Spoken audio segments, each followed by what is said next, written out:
गीता सत्संग में आप सभी का स्वागत। जहां हम भगवत गीता के दूसरे अध्याय को सूत्र से जानने का प्रयास कर रहे हैं। सर को सभी की ओर से प्रणाम और निवेदन कि आज के गीता सत्संग की शुरुआत करें। आशु जी, बहुत बहुत धन्यवाद। मेरी ओर से भी आप सभी को प्रणाम, चरण वंदना, नमस्कार। हम दूसरे अध्याय के श्लोक नंबर 64 की बातचीत कर रहे थे कल। उस पर चर्चा चल रही थी। इसी श्लोक को एक बार फिर पढ़ लेंगे, अर्थ भी पढ़ लेंगे। फिर किसी के कोई प्रश्न है उसकी डिस्कशन हो सकती है। उसके बाद इससे आगे चलेंगे जो कि कनेक्टेड है। चलें, श्लोक नंबर 64। जी सर। राग द्वेष वियुक्तैस्तु विषयानिन्द्रियैश्चरन् आत्मवश्यैर्विधेयात्मा प्रसादम् अधिगच्छति। किंतु समस्त राग तथा द्वेष से मुक्त एवं अपनी इंद्रियों को संयम द्वारा वश में करने में समर्थ व्यक्ति भगवान की पूर्ण कृपा प्राप्त कर सकता है। हाँ, देखिए, दो शब्द कल हमने देखे, शुरू का और आखिर का। शुरू का था राग द्वेष वियुक्तई, कि जो राग और द्वेष से बच गया है, वियुक्त हो गया है, डिटैच हो गया है।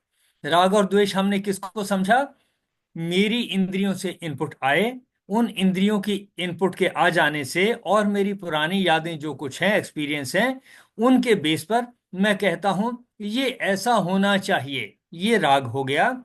ये ऐसा बिल्कुल नहीं होना चाहिए, ये गलत है, ये नहीं होने दूंगा, ये द्वेष है।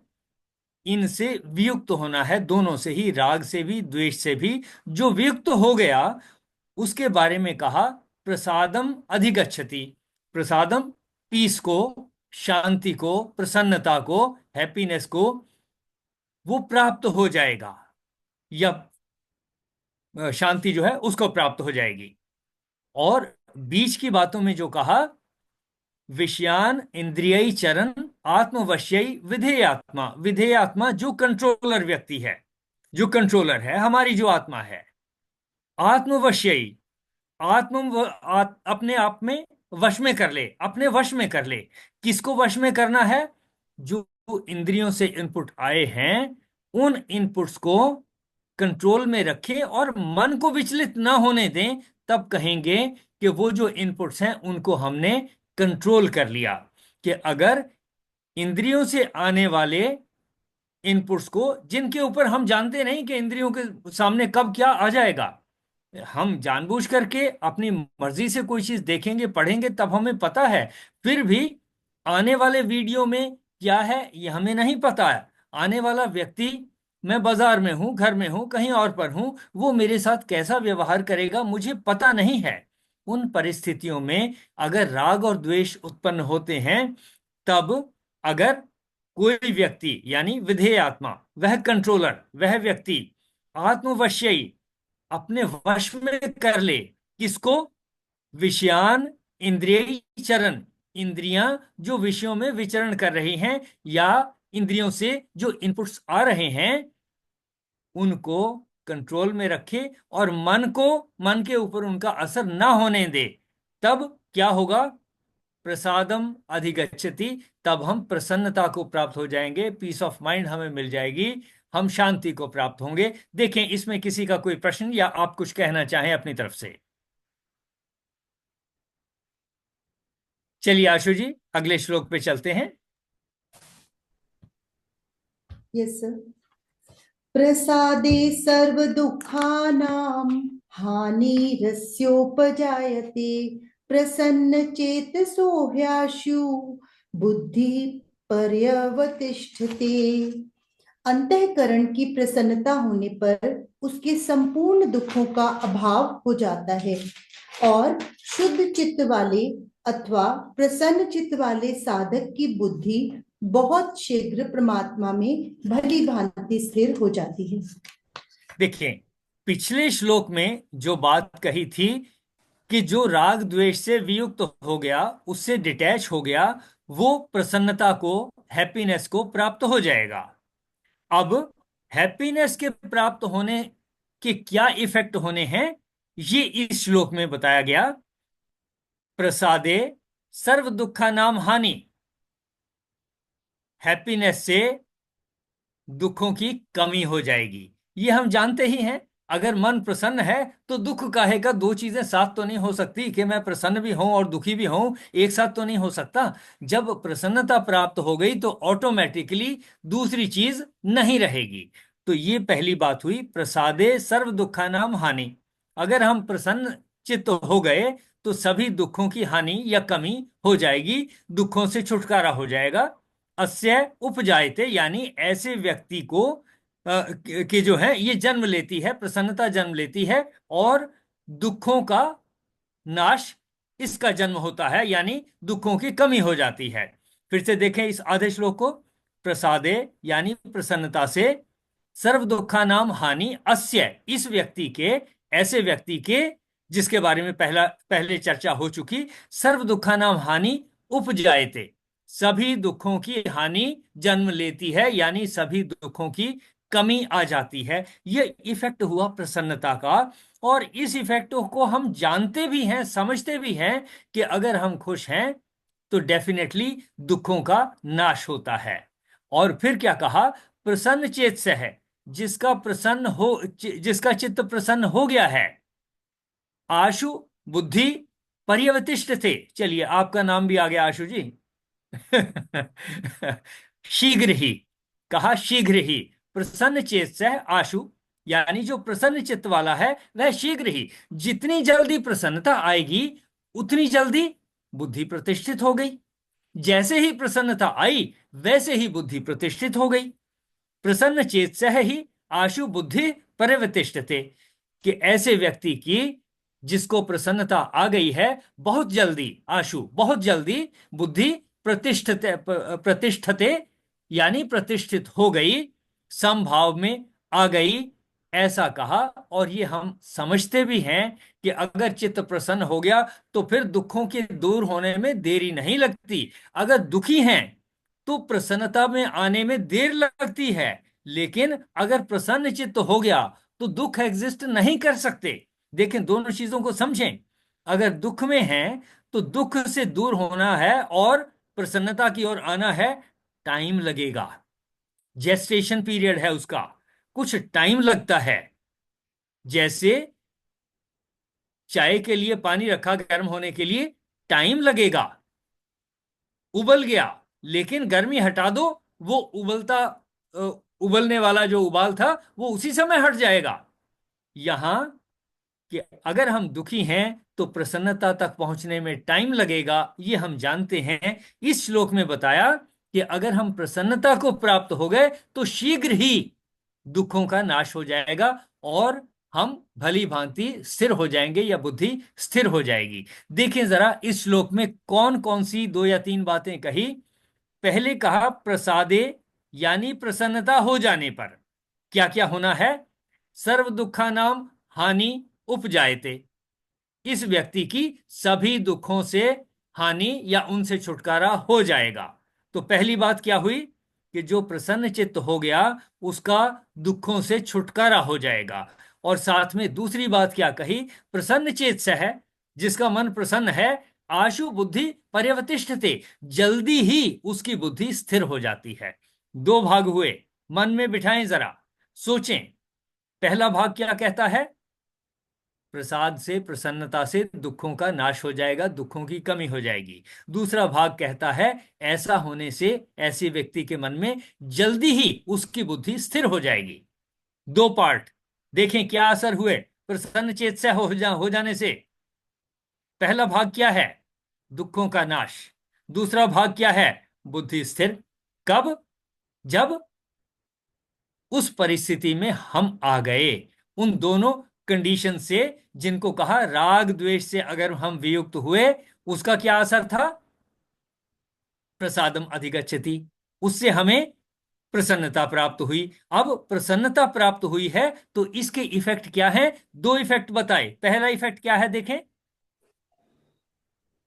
सर्व दुखा नाम हानि। दुखों का, दुख सारे दूर हो जाएंगे। बिल्कुल ठीक, यानी प्रसन्नता आते ही देरी नहीं लगती, दुख दूर होंगे। और दूसरे भाग में क्या कहा, प्रसन्न चेत से है वह व्यक्ति, आशु शीघ्र ही बुद्धि, ऐसे व्यक्ति की बुद्धि शीघ्र ही पर्यवतिष्ठते, जल्दी ही स्थिर हो जाएगी। यानी फिर जो वो काम करेगा उससे काम अच्छे होंगे। जो अभी विचलित है जिसका मन कि ये करूं ना करूं, दो तरफ है, काम सामने है, मन विचलित हो रहा है, तो काम ठीक से नहीं हो पाएगा, उसकी बुद्धि स्थिर नहीं रहेगी। लेकिन जो प्रसन्न चित्त हो गया उसकी बुद्धि जल्दी ही स्थिर हो जाएगी। क्यों? कि अब दो तरफ नहीं है शक्ति। शक्ति उधर मन विचलित हो रहा था, ये काम करना था, ये दो तरफ नहीं लग रही। अब प्रसन्न चित्त है, विचलित होने में जो शक्ति व्यर्थ हो रही थी वो बच गई, और फोकस दो की बजाय एक चीज एक पर हो गया, जो काम है उस पे, या मन प्रसन्न है तो प्रसन्नता को बढ़ाने में। देखें जरा, समवन टू एक्सप्लेन कि इस श्लोक में दो पार्ट क्या हैं और उनमें क्या कहा गया है। पहले पार्ट में क्या कहा गया, किसकी बात हो रही है? प्रसन्न चेत सह की, यानी जिसका चित्त प्रसन्न हो गया है। सबसे पहले क्या होगा? जिस व्यक्ति की राग और द्वेष जिसका खत्म हो जाता है, और उस व्यक्ति को प्रसन्नता की प्राप्ति होती है, और जब प्रसन्नता मिलती है तो उसके सारे दुख जो हैं वो खत्म हो जाते हैं। और ये पहला भाग है, बिल्कुल ठीक। सर्व दुखा नाम हानि, कि सभी दुखों की कमी आ जाती है, दुख उससे दूर हो जाते हैं, ये पहला भाग, बिल्कुल ठीक। आगे चलें। उसके बाद फिर वो उसका चित्त जो है वो स्थिर हो जाता है, उसकी बुद्धि जो है वो एक निश्चय वाली बन जाती है। उसके एक साथ एक जगह शब्द प्रयोग किया, आशु, जल्दी ही, यानी जल्दी देरी नहीं लगेगी। जल्दी इस बात को देर नहीं फोकस करें लगती। कि चित्त प्रसन्न होगा तो मन के स्थिर होने में देरी नहीं लगेगी। मन अगर दुखी है, इसके विपरीत मन अगर दुखी है, तो उसको प्रसन्नता तक लाने में, स्थिर करने में देरी लगेगी। लेकिन अगर चित्त प्रसन्न है तो बुद्धि के स्थिर होने में देरी नहीं लगती, आशु, जल्दी ही ऐसा हो जाएगा। देखें जरा, एनीवन एल्स? करें दोनों भागों को एक्सप्लेन, ताकि हमारे मन में बैठ जाए कि प्रसन्न चित्त के दो असर क्या क्या होने हैं। चलिए आशु जी, आप ट्राई करें। सर,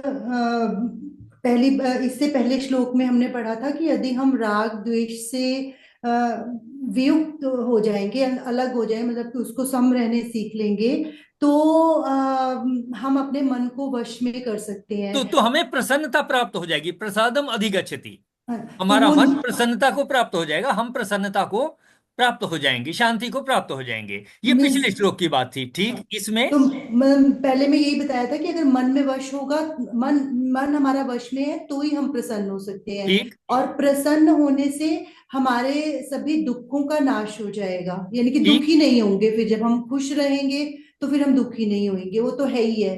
बिल्कुल ठीक। और और दूसरी और बात, अगर अगर हम प्रसन्न रहेंगे तो हमारी बुद्धि भी स्थिर हो जाएगी फिर। जल्दी साथ में एक से शब्द है आशु, जल्दी ही, यानी देरी नहीं लगेगी। हम्म। प्रसन्न चित्त की बुद्धि स्थिर होने में देरी नहीं लगेगी, जल्दी ही स्थिर हो जाएगी। तो सिर्फ सर वो आशु इसीलिए आया वहां पे कि वो जो कहते हैं कि पुल्या मंदा की समझाना, इधर पुटना उधर लाना, यानी कि एक सेकंड फिर लगता है। अगर अपने मन के थॉट्स को अगर हमने वश में कर लिया तो फिर हमारी खुशी होगी, और उस तभी अगला प्रोसेस होएगा, यानी कि। हाँ, या आपने ठीक कहा। यहां जो स्पेसिफिक बात कही है कि अगर चित्त प्रसन्न हो गया तो फिर मन को स्थिर होने में देरी नहीं लगेगी, वो शीघ्र ही स्थिर हो जाएगा। अगर हम दुखी हैं, दुखी से हमने स्थिरता में लाना है, उसमें देरी लगेगी। लेकिन अगर चित्त प्रसन्न हो गया तो बुद्धि के स्थिर होने में देरी नहीं लगनी, उसने शीघ्र ही या जल्दी ही या इमीडिएटली उसने स्थिर हो जाना है। देखें जरा, इसके बारे में किसी का कोई सवाल या आप कुछ कहना चाहें? मीन्स ये कोई बहुत कि प्रसन्नता प्राप्त करना या स्थिर बुद्धि प्राप्त करना, ये इसमें समझाना चाह रहे हैं कि बहुत ज्यादा कोई टाइम कंज्यूमिंग चीज नहीं है। मीन्स हमारे थॉट पे ही डिपेंड करता है। अगर अभी हम अपना सोच वैसा बना पाए तो उसी क्षण या उसी समय से हम स्थिर बुद्धि या फिर शांत हो सकते हैं। हाँ, यानी कि अगर मुझे बुद्धि शांत करनी है, मुझे चित्त को प्रसन्न करना है, अगर मैं चित्त को प्रसन्न कर लूं तो उसी वक्त बगैर देरी के बुद्धि स्थिर हो जाएगी। स्थिर बुद्धि के लक्षण पूछे जा रहे थे। स्थिर बुद्धि के बारे में बातचीत चल रही थी। यहां से पता चला कि बुद्धि को अगर स्थिर करना है, तब जल्दी ही स्थिर करना है, तो कंडीशन क्या है? प्रसन्न चेत से है, चित्त को प्रसन्न करना है। और चित्त को प्रसन्न करने के लिए इससे पहली कंडीशन क्या थी पिछले श्लोक में? राग राग द्वेष द्वेष। भी युक्त है। तो अगर मैं इस एम को लेके चल रहा हूं कि मैंने बुद्धि को स्थिर करना है, तो इसके लिए रिक्वायरमेंट है चित्त को प्रसन्न करना। चित्त प्रसन्न करते ही बहुत जल्दी, इमीडिएटली बुद्धि स्थिर हो जाएगी। चित्त को प्रसन्न करने के लिए क्या करना है? राग द्वेष से वियुक्त होना है। राग द्वेष से वियुक्त होने में देरी लग सकती है, लेकिन वियुक्त होते ही जैसे ही प्रसन्न चित्त हुआ, तो बुद्धि के स्थिर होने में देरी नहीं लगेगी। अब दोनों श्लोकों को मिलाकर के इकट्ठे अर्थ अगर हम कहें, नीचे से अगर हम चलेंगे, हम कहेंगे बुद्धि स्थिर होने के लिए प्रसन्न चित्त अगर हो जाएं, तो इमीडिएटली बुद्धि स्थिर हो जाएगी। प्रसन्न चित्त होने के लिए राग द्वेष वियुक्त होना है। राग द्वेष से वियुक्त होने में देरी लग सकती है, एनालिसिस हो सकता है, लेकिन अगर राग द्वेष से वियुक्त हुए तो प्रसन्न चित्त हो जाएगा, और प्रसन्न चित्त होते ही बुद्धि स्थिर हो जाएगी। कोशिश करें कि इन दोनों श्लोकों का हमने मीनिंग कैसे समझा और कैसे जुड़े हुए हैं ये। सर, और ये भी है कि जैसे राग द्वेष से वियुक्त होना इतना इजी नहीं है मेरे ख्याल से, जैसे आपने ठीक, भी कहा। उसमें, उसको हाँ, भी हम उसमें टाइम लग सकता है। टाइम लग ठीक ठीक। सकता है। कि हम अभी कल एक कुछ पढ़ा भी था, राणा सर का भेजा हुआ, तो उसमें यही था कि ये चीजें तो धीरे धीरे छूटेंगी, जब हम उधर चल पड़ेंगे तो हम ये अपने आप धीरे धीरे छूटने लग जाएंगे। तो चलनी ही है, मतलब ये इतनी जल्दी आप इनसे अलग नहीं हो सकते। तो अगर आप वेट करोगे कि ये छूटेंगी तो उसके बाद हम परमात्मा को प्राप्त करेंगे या स्थिर होंगे, तो वो थोड़ा डिफिकल्ट है। चलते चलो साथ साथ, वो अपने आप छूटती जाएंगी। बिल्कुल ठीक। राग द्वेष से अगर हम वियुक्त हो गए, तो प्रसन्नचित्त हो जाएंगे, और प्रसन्नचित्त होते ही शीघ्र ही बुद्धि स्थिर हो जाएगी। यानी जो प्रसन्नचित्त हो गया, उसकी बुद्धि स्थिर हो गई, तो वो जो काम करेगा वो अच्छे ही होंगे, फिर गलत नहीं होंगे। वो बच ही गया, उसके दुखों का नाश हो ही गया। तो ऐसा इस श्लोक से पता चला, या इन दोनों श्लोकों से ये पता चला। इसके बारे में किसी और के कोई सर, विचार या किसी का? एक हाँ बात जी। और भी लगती है कि जैसे ये नहीं है कि अगर हम गलत काम करते जाएं, कि हम सोचें कि हम साधना के पथ पे भी चलना चाहते हैं और हम गलत काम भी करते जाएं, वो गलत चीज है। लेकिन अपने थॉट के ऊपर कंट्रोल करना वो थोड़ा डिफिकल्ट है। वो तो आएंगे ही, मतलब कि हमारे पूर्व कर्मों के हिसाब से, तो उन वो धीरे धीरे काबू में होंगे। लेकिन कामों को हम अपने जो कार्य है उनको काबू में हम खुद कर सकते हैं। थॉट्स को नहीं हम कर सकते, थॉट्स धीरे धीरे होंगे। ऐसा। देखिए, ऐसे है, जो आपने कहा एक्सपीरियंस के बेस पे ठीक है। फिर भी मैं ये कहूंगा कि हमारे थॉट ऑन एन एवरेज, हमारे मन में जो विचार आते हैं, ऑन एन एवरेज 2 सेकंड में एक नया विचार आ जाता है। एवरेज अगर निकालें, किसी विचार के आने में ज्यादा देर लग सकती है, किसी विचार के आने में फ्रैक्शन ऑफ सेकंड लग सकता है, लेकिन जो एक्सपेरिमेंट्स किए हुए हैं उनके बेस पर जो माना जाता है, ऑन एन एवरेज 2 सेकंड में एक नया विचार आ जाता है।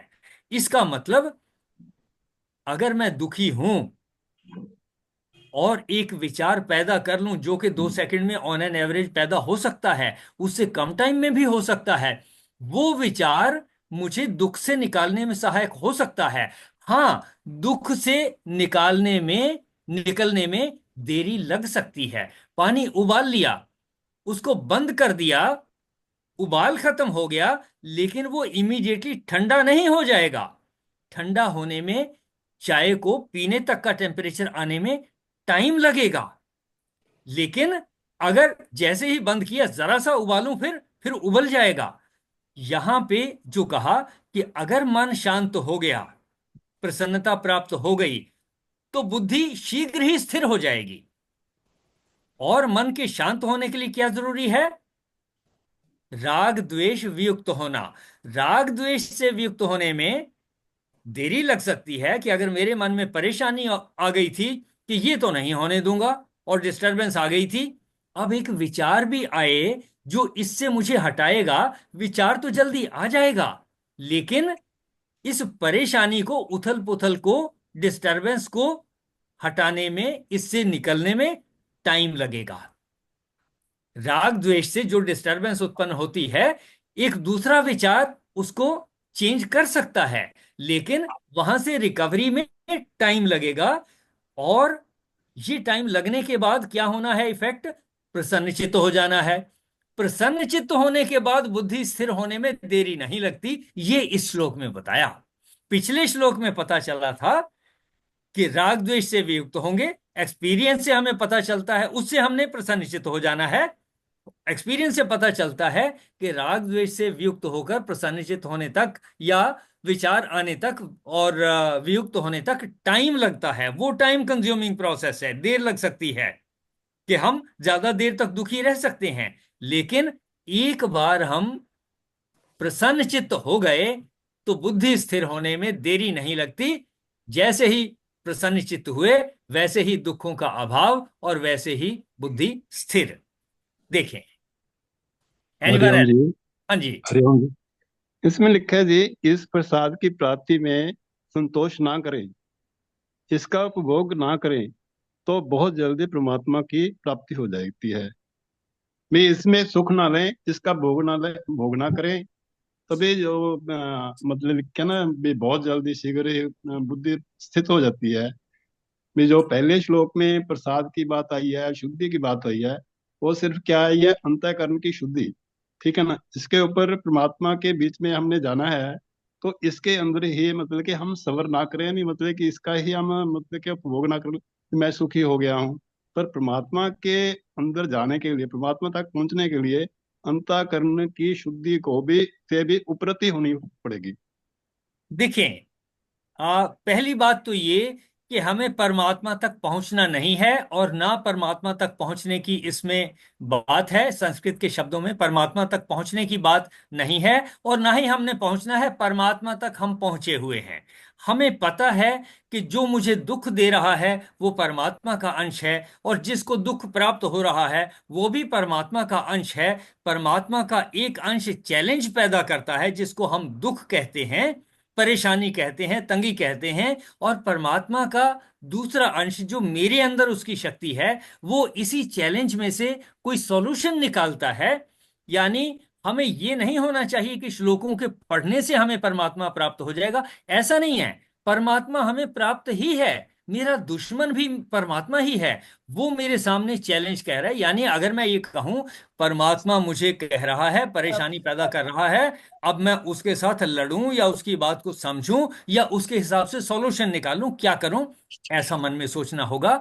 पिछले श्लोक में कहा था राग द्वेष वियुक्त, जो राग और द्वेष से वियुक्त है, उससे छूट गया है, उससे छूटने में टाइम लगेगा, ऐसा हमने डिस्कस किया। वो प्रसन्नता को प्रसादम अधिगच्छति, प्रसन्नता तक पहुंच जाएगा, प्रसन्नता को प्राप्त होगा। ये बात कही थी पिछले श्लोक में। इस श्लोक में कहा, दो हिस्से हैं, कि जो व्यक्ति उस श्लोक के अनुसार प्रसादम अधिगच्छति तक पहुंच गया है, जिसके मन को शांति मिल गई है, जिसका मन प्रसन्न हो गया है, उसके बारे में दो बातें कही। नंबर एक, उसके दुखों का अभाव हो जाएगा। परमात्मा के प्राप्त होने की कोई बात नहीं है इसमें, उसके दुखों का अभाव हो जाएगा। दूसरी बात कही, शीघ्र ही आशु पर्यवतिष्ठते, बुद्धि उसकी स्थिर हो जाएगी। इस श्लोक में दो ही बातें हैं कि जैसे ही चित्त प्रसन्न हुआ वैसे ही दुखों का नाश हो जाएगा, और दुखों का नाश होते ही शीघ्र ही बुद्धि स्थिर हो जाएगी। इसमें कोई शब्द ऐसा नहीं है जो परमात्मा को प्राप्ति करने के बाद होगा, या उसको परमात्मा को हम प्राप्त कैसे करेंगे या कर लें, ऐसे कोई शब्द संस्कृत के शब्दों में, श्लोक में नहीं है।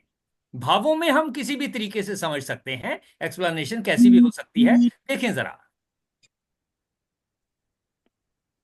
Anyone else? अशोक जी। ठीक है जी। जय श्री कृष्ण सर। हाँ जी। नमस्ते सर, हिमांशु बोल रहा हूँ। हाँ जी। तो सर बेसिकली यही है, ये फॉर्मूला है कि हमें है ना अपने मन को स्थिर करने में किन की चीजों को फोकस करना है, और क्या चीज करेंगे हम जिसके बेसिस पे हमें ना मन भी खुश रहेगा, और फिर हमारे जो बुद्धि है वो भी है ना एकाग्रचित हो जाएगी, और वो सही बहुत डिसीजन अच्छे ले। से आपने समराइज किया, बिल्कुल ठीक। कि पहली बात थी उससे राग द्वेष से वियुक्त हो जाएंगे तो प्रसन्न चित्त हो जाएंगे, प्रसन्नता को प्राप्त हो जाएंगे। और प्रसन्नता को प्राप्त हुए तो दो असर क्या है? नंबर एक, दुखों का नाश, और दूसरा ही शीघ्र ही बुद्धि स्थिर हो जाएगी। ये दो इफेक्ट हैं। बिल्कुल ठीक कहा आपने। और भी अपनी बात पूरी करें, और जो आप कह रहे थे कुछ। नहीं सर, बस यही बोल रहा था मैं कि ये अगर हम मन में रखें, ये चीज समझ में आ जाएगी ना, तो हमें हमारे जो भी दुख है ना वो अपना आप ही ऑटोमेटिकली ना अपना आप ही समाप्त हो जाते हैं। हाँ उन्हें फिर बिल्कुल हमें ठीक। ज्यादा यानी प्रयास कि करने की जरूरत नहीं पड़ती फिर ज्यादा ना। हमने फोकस किस पे करना है? राग अपनी द्वेष से वियुक्त होने पर। बिल्कुल सर, वो बेसिक पॉइंट।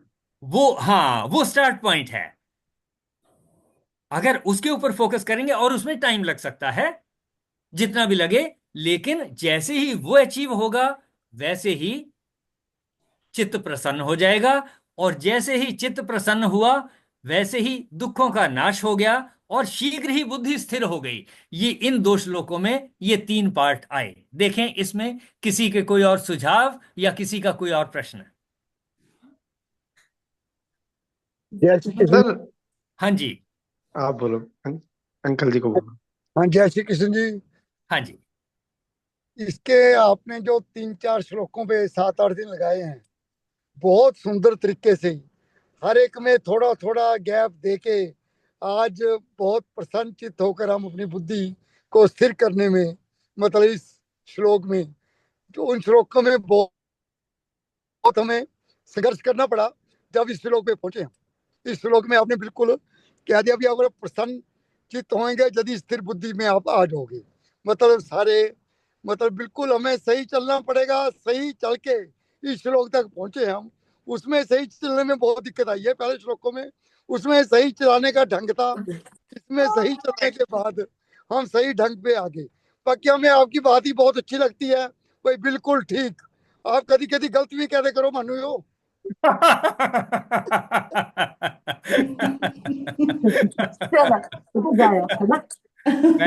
मैं मैं परमात्मा के किसी अंश को गलत कैसे कह सकता हूं? और परमात्मा के किसी अंश का कुछ भी कहा हुआ वो गलत हो भी कैसे सकता है? उसके कहने में और मेरे समझने में फर्क हो सकता है, लेकिन उसी को, वो किसी बात को एक तरीके से कहना चाहते हैं, मैं दूसरी तरीके से कहना चाहता हूं। इतना ही डिफरेंस है, गलत तो नहीं हो सकता। Anyway, very nice of you. बहुत अच्छी बात आपने कही। और भी दूसरे मेंबर देखें क्या कहना चाहते थे, और भी कुछ। सर नहीं तो अगला श्लोक पढ़ लें, वैसे वो भी मिलता जुलता ही है वैसे तो। ऑल राइट, एक श्लोक को और पढ़ लेते हैं, ठीक है। नास्ति बुद्धिर्युक्तस्य न चायुक्तस्य भावना न चा भावयतः शांतिर् अशांतस्य कुतः सुखम। न जीते हुए मन और इंद्रियों वाले पुरुष में निश्चयात्मिका बुद्धि नहीं होती, और उस अयुक्त मनुष्य के अंतःकरण में भावना नहीं होती। भावनाहीन मनुष्य को शांति नहीं मिलती, और शांति रहित मनुष्य को सुख भी नहीं मिलता। देखें, इस श्लोक में एक शब्द प्रयोग हुआ, अयुक्त। युक्त कौन? जो योग में युक्त है। योग क्या? समत्वम योग उच्यते। अयुक्त यानी जो योग से युक्त नहीं हुआ, समभाव में नहीं आया, उसके बारे में कहा जा रहा है, न अस्ति बुद्धि अयुक्तस्य। जो अयुक्त है, समभाव में नहीं आया है, उसकी बुद्धि नहीं है, यानी स्थिर नहीं हुई है उसकी बुद्धि। इससे पहले बात की थी हमने कि राग द्वेष से वियुक्त हो गए तो चित्त प्रसन्न हो जाएगा।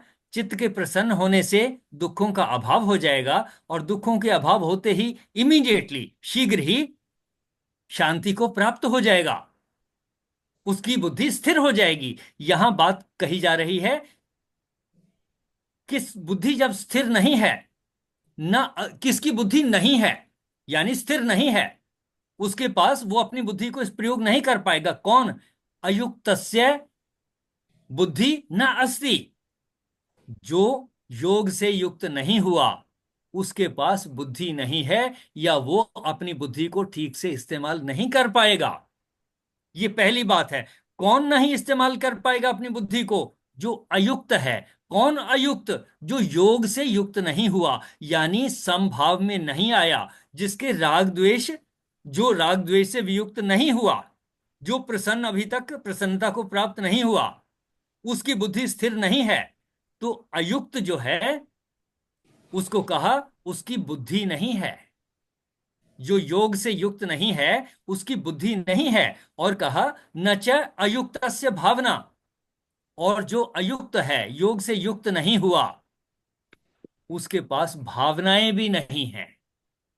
पहली बात कही, उसके पास बुद्धि नहीं है। दूसरी बात कही, उसके पास भावनाएं नहीं हैं। और फिर जिसके पास भावनाएं नहीं हैं, उसके बारे में कहा अभाव न च अभावयतः शांति। जिसके पास भावनाएं नहीं हैं, उसको शांति भी प्राप्त नहीं होगी। और चौथी बात कही, जो अशांत है, अशांतस्य कुतः सुखम, उसको सुख कहां? देखें जरा, यहां बात की गई किसकी? अयुक्त की। अयुक्त कौन? जो योग से युक्त नहीं हुआ, यानी समत्वम योग में नहीं आया, उसके बारे में बात हो रही है। यानी राग द्वेष से वियुक्त नहीं हुआ, समभाव में नहीं आया, अयुक्त की बात हो रही है। उसके बारे में क्या क्या बातें कही? पहली बात कही कि उसके पास बुद्धि नहीं होती, या वो अपनी बुद्धि को ठीक से इस्तेमाल नहीं कर पाएगा, प्रॉपर तरीके से यूज नहीं कर पाएगा। और फिर दूसरी बात कही अयुक्त के बारे में ही, उसके पास क्या नहीं होगा? भावनाएं नहीं होंगी। तो जो अयुक्त है, उसके पास कौन सी दो चीजें नहीं होंगी? नंबर एक, बुद्धि नहीं होगी। नंबर दो, भावना नहीं होगी। इस बात को मन में बिठाएं कि जो योग के साथ अयुक्त है, योग के साथ युक्त नहीं हुआ, जो समभाव में नहीं आया, उसके पास कौन सी दो चीजों की कमी होगी? नंबर एक, बुद्धि नहीं होगी। नंबर दो, उसके पास भावनाएं नहीं होंगी। मन में बिठाएं, इस प्रश्न का उत्तर ढूंढें कि जो युक्त नहीं है, अयुक्त है, जो योग से युक्त नहीं हुआ, जो समभाव में नहीं आया, जो राग द्वेष से वियुक्त नहीं हुआ, उसके पास किन दो चीजों की कमी हो जाएगी? एनीवन? उसके पास सर, बुद्धि नहीं होगी और उसके पास भावनाएं नहीं होंगी। फिर बिठाएं मन में, किसकी बात हो रही है? अयुक्त की बात हो रही है। कौन सा अयुक्त? जो योग से युक्त नहीं हुआ, यानी कि जो समभाव में नहीं आया, नहीं। जिसके राग द्वेष नहीं छूटे, उसके उसकी दो किन किन चीजों की कमी हो जाएगी? पहली क्या है? बुद्धि। बुद्धि। उसके पास बुद्धि नहीं होगी। दूसरी क्या है? भावना। भावना। उसके पास भावनाएं नहीं होंगी। तो इस बात को मन में बिठाएं कि जो अयुक्त है, जो योग में नहीं आया, समभाव में नहीं आया, राग द्वेष से वियुक्त नहीं हुआ, उसके पास दो चीजों की कमी हो जाएगी। एक नंबर तो बुद्धि। एक, बुद्धि नहीं होगी। नंबर दो, भावनाएं नहीं होंगी। ये तो बताया कि अयुक्त के पास क्या क्या नहीं होगा। फिर बताया कि ऐसा होने से, इन चीजों की कमी होने से, यानी भावना की कमी होने से क्या होना है? शांति नहीं होगी। शांति नहीं मिलती। और शांति नहीं होगी तो सुख कहां होगा? हाँ जी। देखें जरा, बहुत इंपॉर्टेंट श्लोक है। अयुक्त के बारे में कहा जा रहा है, जो समभाव में नहीं है, उसके बारे में कहा जा रहा है। एक, उसके पास बुद्धि नहीं होगी। नंबर दो, उसके पास भावनाएं नहीं होंगी। फिर कहा जिसके पास भावनाएं नहीं हैं, उसको शांति प्राप्त नहीं होगी। और शांति नहीं तो सुख। शांति नहीं है तो सुख कहां से होगा? यानी कि सुखों के लिए भावनाओं का होना जरूरी है, ऐसा यहां से पता चलता है। और रिलेटेड कई बातें हैं। आज की चर्चा को इसी श्लोक तक सीमित रखेंगे। इसको आप कोशिश करें कि इस श्लोक से हमें क्या पता चला, रिवाइज करें जरा। किसके बारे में बात हो रही है? जिसने अपने मन और इंद्रियों को नहीं जीता, जो राग द्वेष से युक्त नहीं हुआ। बिल्कुल ठीक, बिल्कुल ठीक। जो अयुक्त है, यानी समभाव में नहीं आया, जिसके राग द्वेष नहीं हटे, उस अयुक्त के बारे में कहा जा रहा है। जो समभाव में है, नहीं है, उसके बारे में क्या कहा जा रहा है? सबसे पहली किस चीज की कमी हो जाएगी उसमें? बुद्धि बुद्धि नहीं नहीं रहेगी। बुद्धि की कमी हो जाएगी। तो अगर हम समभाव में नहीं होंगे, हमारे अंदर बुद्धि की कमी होगी। अगर मैं किसी बच्चे में चाहता हूं कि उसमें बुद्धि की कमी ना हो जाए, तो मुझे कोशिश करनी चाहिए कि उसको समभाव में लाने के प्रयास करूं। इसलिए हम कहते हैं अगर बच्चा गुस्से में है, ओके तुझे ये गिफ्ट मिल जाएगा, उसके गुस्से को दूर करने की कोशिश करते हैं ताकि वो समभाव में आए। समभाव में आएगा तब बुद्धि का इस्तेमाल कर पाएगा। बच्चे को अगर मैंने गुस्सा कर दिया और उसको नाराज कर दिया और फिर कह रहा हूं याद क्यों नहीं कर रहे, इतनी बार तो बता दिया, इतनी बार रिपीट कर दिया है, नहीं याद होगा। क्यों? बुद्धि नहीं होगी उस समय, उसकी बुद्धि काम नहीं कर रही, वो गुस्से में है तो बुद्धि की कमी है, बुद्धि स्थिर नहीं है, उसको कुछ नहीं याद आएगा। तो मुझे याद रखना है, इस श्लोक से पता चलता है कि अगर मैंने किसी को कुछ सिखाना है, किसी बच्चे को या बड़े को, पहले अगर मन मुटाव है, मैं उस मन मुटाव को हटा लूं किसी तरीके से, उसको युक्त में ले आऊं, समभाव में ले आऊं, उसकी बुद्धि को स्थिर कर लूं। उसकी बुद्धि स्थिर हो जाए तो उसमें भावनाएं आ जाएंगी, भावनाएं आ जाएं, उसका मन शांत हो जाएगा, और शांति है तो उसको सुख भी प्राप्त होगा। यानी कि अगर हमने अपनी बात किसी को समझानी है तो ये श्लोक बहुत काम का है। इसमें बताई गई बातों के ऊपर ध्यान देंगे, फोकस करेंगे, तो अपने आप में एक पूरी पुस्तक लिखी जा सकती है कि टीचिंग के कौन कौन से मेथड हो सकते हैं, कौन सा मेथड अप्रोप्रिएट होगा, कौन सा नहीं होगा। देखें जरा।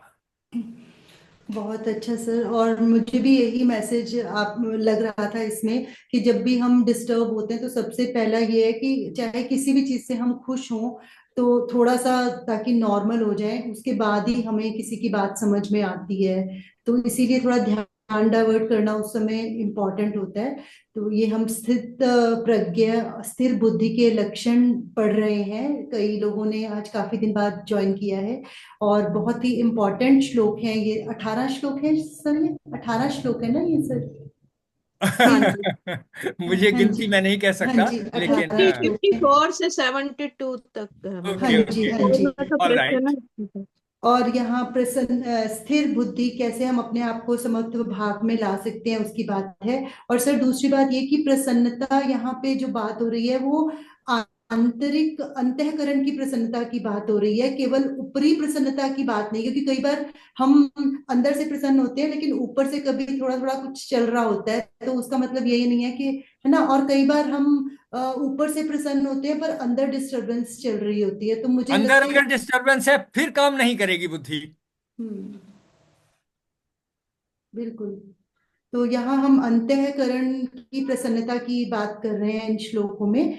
आज का श्लोक जैसा कि सर ने बताया बहुत ही इम्पोर्टेंट श्लोक है और पूरी पुस्तक लिखी जा सकती है। तो आज इसको यहीं पर विराम देते हुए कल इस श्लोक पर आगे बढ़ेंगे ताकि अच्छे से हम सभी के साथ इसे डिस्कस कर सकें।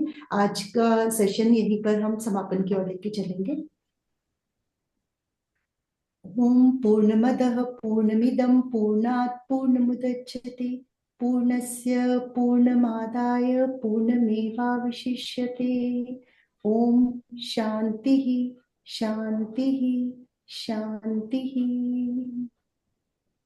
आज की चर्चा बहुत ही सार्थक रही, बहुत कंस्ट्रक्टिव तरीके से हमने पार्टिसिपेट किया, डिस्कशंस की, हमने समझा, कहाँ कहाँ हमें कई कई जगह पता चला कि ये चीज़ें जो हैं श्लोक में हैं, या ये जो पॉइंट हमने डिस्कशन की वो श्लोक से अलग किसी और जगह पर होंगी। ऐसे करके मुझे भी जब मैं आप लोगों से डिस्कशन करता हूँ या आप कोई प्रश्न पूछते हैं या डिस्कशन करते हैं या कुछ कहते हैं, मेरे अंदर से भी माइंड एक्टिव होता है और बहुत सारी चीजें हैं जो पहले से कुछ याद नहीं, लेकिन on the spur of the moment वो चीजें यार उभर करके आती हैं और हमारी बुद्धि और तीव्र होती है, हमारी समझदारी और बढ़ती है। इस पूरे सहयोग के लिए आप सबका बहुत बहुत धन्यवाद। मेरी ओर से आप सबको प्रणाम, नमस्कार और चरण वंदना। हिमांशु जी के प्रश्नों का लेवल चेंज हो गया सर पिछले कुछ दिनों में। शुरू में जैसे वो प्रश्न कर रहे थे और आजकल वो जैसा अपना इनपुट दे रहे हैं वो बहुत ही सराहनीय है, बहुत अच्छा लग रहा है हिमांशु। इसी के साथ सभी की ओर से सर को भी बहुत बहुत आभार और प्रणाम। कल मिलते हैं अगले श्लोकों के साथ। Thank you everyone. नमस्ते मैम। नमस्ते।